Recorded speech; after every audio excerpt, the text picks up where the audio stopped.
ଯେତେବେଳେ ପତଳା ଥିଲି ସମସ୍ତେ କହୁଥିଲେ କ'ଣ ଦେଖାଯାଉଛୁ ପତଳି ପତଳି ଝିଅ ପତଳିଟେ, ଆଖି କାନ ଗଳି ଯାଉଛି, ଦାନ୍ତ ବାହାରି ପଡ଼ୁଛି, ସେ କ'ଣ ଦେଖାଯାଉଛି, ଭଲ ଦେଖାଯାଉନି। ମୁଁ ଭାବିଲି ସତରେ ବି ମୁଁ ପତଳାଟେ ବୋଲି ଭଲ ଦେଖାଯାଉନି। ସେଥିପାଇଁ ଭାବିଲି ନିର୍ଧୁମ ଖାଇବି। ତ ମୋତେ ଯାହା ମିଳିଲା ମୁଁ ତାହା ଖାଇଗଲି। ମାନେ ନିର୍ଧୁମ ଏନି ଟାଇମ୍ ମୁଁ ଖାଇଲି। ଭାତ କତୁରୁ ଭାତ ମାଛ ମାଂସ, ମାନେ ମଟନ୍ ଖାଏନି, ଆଉ ସବୁ ଖାଏ। ମାନେ ଯାହା ମିଳିଲା ମୁଁ ତାହା ଖାଇଲି।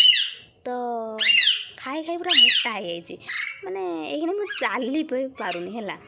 ତ ମୋତେ ଲୋକ ଦେଖିଲା ବେଳେ କହୁଛନ୍ତି ତୁ ଏମିତି କ'ଣ ଖାଇଲୁ ମୋଟା ହେଇଗଲୁ।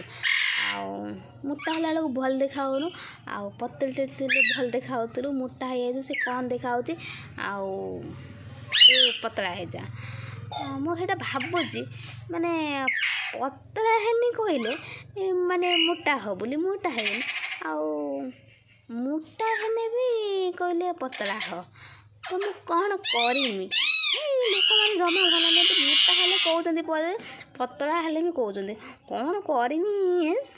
ଦେଖ ଆମ ମିଟୁ ବି କହିଲାଣି ତୁ ପତଳା ହେଇଯା। ଆକ୍ଚୁଆଲି ମୁଁ କ'ଣ କରିମି? ମୋଟା ହେଲା ବେଳକୁ କହୁଛନ୍ତି, ପତଳା ହେଲା ବେଳକୁ କହୁଛନ୍ତି। ମିଟୁ ମୁଁ ପତଳା ହେଇଯିବି ନା ମୋଟା ହେମି? ମୁଁ ଆଉ ମୋଟା ହେମିନି କି ପତଳା ହେମିନି। ମୁଁ ଯାଉଛି, ଆଉ ଏ ଦୁନିଆରେ ରହିମିନି ହେଲା।